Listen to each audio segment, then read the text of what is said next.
സാമൂഹിലുണ്ട് 14 അധ്യായം 1 മുതൽ 33 വരെയുള്ള വാക്യങ്ങൾ. അബ്സലോമിന്റെ തിരിച്ചുവരവ്.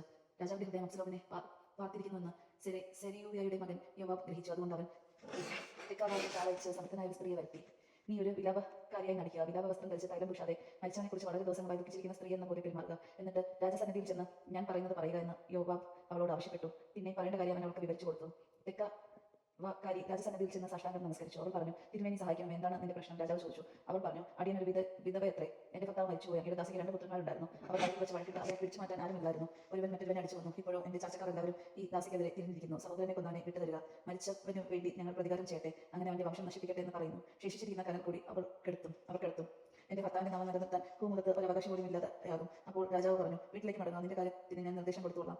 തെക്കോഗവാക്കാരി പറഞ്ഞു, തിരുമേനി, കുറ്റം എന്റെയും എന്റെ പ്രതിഗ്രഹത്തിന്റെയും മേലിരിക്കട്ടെ. രാജാവ് സിംഹാസനവും കുറ്റസ്പർശനം അനക്കാതിരിക്കട്ടെ. ആരെങ്കിലും എന്നെ ഭീഷണിപ്പെടുത്തിയാൽ അവൻ എന്റെ അടുക്കൽ കൊണ്ടുവരിക, അവൻ നിന്നെ വീണ്ടും ശല്യപ്പെടുത്തുകയില്ല. രാജാവ് കൽപ്പിച്ചു. അപ്പോൾ അവൻ പറഞ്ഞു, രക്തത്തിന് പ്രകാരം ഞാൻ വീണ്ടും കൊല നടത്തി എന്റെ മകനെ നശിപ്പിക്കാൻ ഇടവരാതിരിക്കാൻ തിരുമേനി അങ്ങയുടെ ദൈവമായ കർത്താവിനെ വിളിച്ച് അപേക്ഷിക്കണമേ. രാജാവ് പറഞ്ഞു, കർത്താവാണ്, നിന്റെ മകന്റെ തലയിൽ ഒരു മുടി പോലും വീണു പോകില്ല. അപ്പോൾ അവൾ പറഞ്ഞു, തിരുമേനി അങ്ങയുടെ ദാസി ഒരു വാക്കുകൂടി ബോധിപ്പിച്ചോളട്ടെ, പറയൂ. രാജാവ് അനുവദിച്ചു. അവൾ പറഞ്ഞു, പിന്നെ എന്തുകൊണ്ട് ദൈവത്തിനെതിരായി അങ്ങ് ഇതേ തെറ്റ് ചെയ്തിരിക്കുന്നു? പ്രവാസത്തിൽ നിന്ന് പുത്രനെ മടക്കി വരാത്തത് കൊണ്ട് അങ്ങനെ തന്നെ കുറ്റം വിധിച്ചിരിക്കുന്നു. നാം എല്ലാവരും മരിക്കും. നിലത്ത് വീണ് ചിതറിയാൽ തിരിച്ചെടുക്കാൻ വയ്യാത്ത വെള്ളം പോലെയാണ് നാം. ബഹിഷ്കരിച്ചവനെ എന്നും പരിതൃഗതനായി ഉപേക്ഷിക്കാതിരിക്കാനുള്ള മാർഗം തേടുന്നവന്റെ ജീവൻ ദൈവം കൈവയ്ക്കുകയില്ല. ജനം എന്നെ ഭയപ്പെടുത്തിയത് കൊണ്ട് ആണ് ഇക്കാര്യം എന്റെ യജമാനനായ രാജാവിനോട് പറയാൻ ഞാൻ വന്നിരിക്കുന്നത്. ഞാൻ ചിന്തിച്ചു രാജാവിനോട് പറയാം.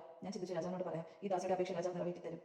എന്നെയും എന്റെ പുത്രനെയും കൊന്ന ദൈവത്തിന്റെ അവകാശത്തിൽ നിന്ന് അകറ്റാൻ ശ്രമിക്കുന്നവരുടെ കയ്യിൽ നിന്ന് എന്റെ വാക്ക് കേട്ട് എന്നെ രക്ഷിക്കും. എന്റെ യജമാനനായ രാജാവിന്റെ വാക്ക് എനിക്ക് സ്വസ്ഥത തരും. എന്തെന്നാൽ നന്മയും തിന്മയും വിവേചിച്ചറിയുന്നതിൽ എന്റെ യജമാനനായ രാജാവ് ദൈവപുത്രനെ പോലെയാണ്. അങ്ങയുടെ ദൈവമായ കർത്താവ് അങ്ങയുടെ കൂടെ ഉണ്ടായിരിക്കട്ടെ. ഞാൻ നിന്നോടൊരു കാര്യം ചോദിക്കട്ടെ, നീ സത്യം പറയണം. രാജാവ് അവളോട് പറഞ്ഞു, യജമാനനെ ആരും ചെയ്താൽ. അവൾ പറഞ്ഞു, രാജാവ് ചോദിച്ചു, ഇതിന്റെ എല്ലാം പിന്നിൽ യോവാബിന്റെ കരങ്ങളാണ് ഉള്ളത്. യജമാനനെ അവിടുത്തെ ചോദ്യത്തിന് മറുപടി പറയാതെ രക്ഷപ്പെടാൻ ആർക്ക് സാധിക്കില്ല. അങ്ങയുടെ ദാസൻ യോവാബ് തന്നെയാണ് എന്നെ പഠിപ്പിച്ചത്. അവൻ തന്നെയാണ് ഈ വാക്കുകളൊക്കെ എനിക്ക് പറഞ്ഞു തന്നത്. എന്നാൽ കാര്യങ്ങളെല്ലാം നേരെയാക്കാനാണ് യോവാബ് ഇത് ചെയ്തത്. ഭൂമിയിലുള്ള സകലതും അറിയത്തക്ക വിധം ദൈവദൂതനെ പോലെ ജ്ഞാനിയാണ് അവിടുന്ന്. അവൾ പറഞ്ഞു. രാജാവ് യോവാബിനോട് പറഞ്ഞു, ശരി, ഞാൻ സമ്മതിച്ചിരിക്കുന്നു. ചെന്ന് അബ്സലോം കുമാരനെ കൂട്ടിക്കൊണ്ടുവരിക.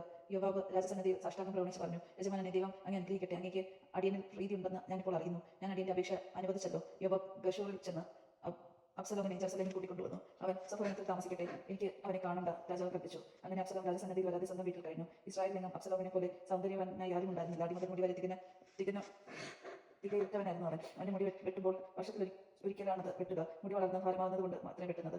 കത്തിരിച്ചു കളയുന്ന മുടി രാജതൂക്കത്തിന് 200 ശെക്കൽ ഭാരം ഉണ്ടായിരുന്നു. അബ്സലോമിന് 3 പുത്രന്മാരും താമാർ എന്ന പേരുള്ള ഒരു പുത്രിയും ജനിച്ചു. അവൾ അതീവ സുന്ദരിയായിരുന്നു. രാജസന്നിധിയിൽ ചെല്ലാതെ 2 സംവത്സരം അബ്സലോം ജെറുസലേമിൽ താമസിച്ചു. രാജാവിന്റെ അടുത്തേക്ക് അയക്കേണ്ടതിന് അവൾ യാവോബിനെ വിളിപ്പിച്ചു. എന്നാൽ യാവോബ് അവന്റെ അടുക്കൽ ചെന്നില്ല. അവൻ 2ാമതും ആളയച്ചു. യാവോബ് ചെന്നില്ല. എന്നാൽ അബ്സലോം ദാസന്മാരോട് പറഞ്ഞു, നോക്കൂ, യാവോബിന്റെ വയൽ എന്റെ തീരിനടുത്താണല്ലോ, അതിൽ അവൻ വളരുന്നു. നിങ്ങൾ ചെന്ന് അതിന് തീ വയ്ക്കുക.